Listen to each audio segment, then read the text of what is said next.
Hello, and welcome to my room. My name is Brian. I like talking about the Beatles, music, movies, and physical media. If you like any of that here, hit that subscribe button and like and do all that stuff. I finally watched Paul McCartney, Man on the Run. I didn't see it in the theaters when it got its brief theatrical showing, but I watched it on Amazon Prime. I gave it 5 stars on my Letterboxd account. I liked it. I gave it 5 stars, and maybe the 5 stars was a bit of the Beatle bias in me, the Paul McCartney bias in me. But I did like it. But I've had a few days to think it over since my Letterboxd review. I'm not going to change my 5-star review because the things I liked about it still stand. I like the fact that Paul, in the voiceover interviews, I'm glad we didn't see talking heads on the thing. Seemed too much of that.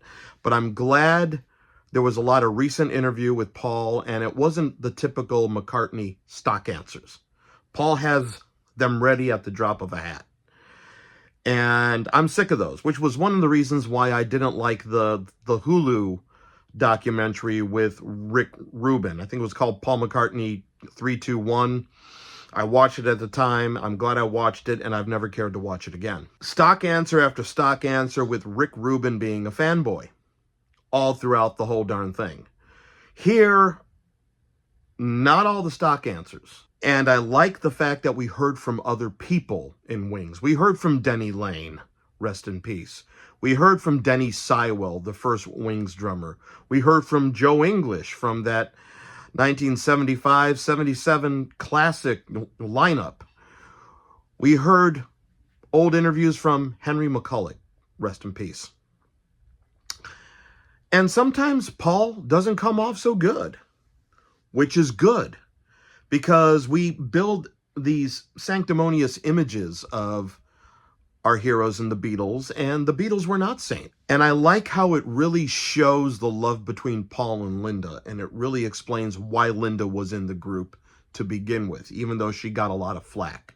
But it explains why Linda was in the group, kind of as a support system for Paul, who was doing something on his own for the first time since being in the Beatles. And I like how it showed this connection throughout between him and John. Really, the theme of the documentary is Man on the Run. Paul trying to escape his Beatle past, and for some reason he can't escape it. But now, the critical eye that I want to take a look at this. What was this documentary supposed to be?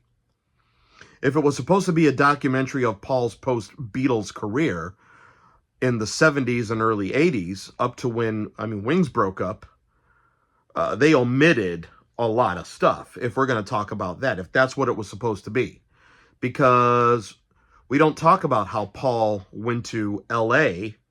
when John was having his, quote, lost weekend, at the request of Yoko, by the way, to kind of hang with him and encourage him and tell him what he needed to do to change his ways to get back in the good graces with Yoko.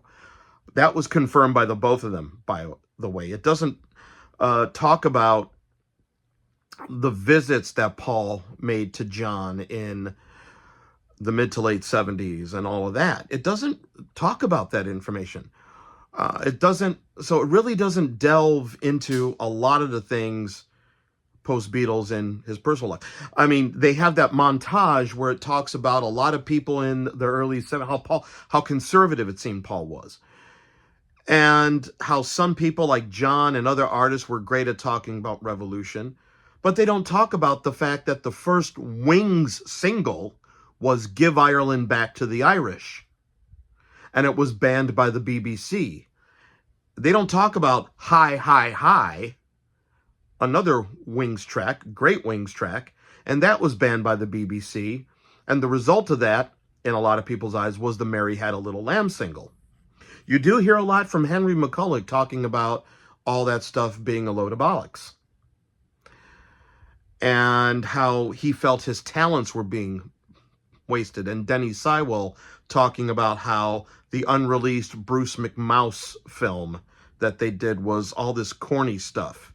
And that really bothered Henry McCulloch, who was one of the... come on, this is a guy who was with Joe Cocker's Grease Band. He played at Woodstock. He was part of the main rhythm section and lead guitarist on the Jesus Christ Superstar album. And now he's doing Mary Had a Little Lamb, which, by the way, I think is a delightful song that Wings did. I like it. Sorry, might be a bit twee for some people, but I like it. Neither is it a Wings documentary, though.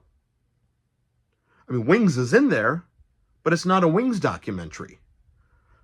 It does end, spoiler alert, with the killing of John and how Paul reacted, and the end of Wings, and of course his arrest in Japan. What was the documentary supposed to be, is what I'm trying to figure out.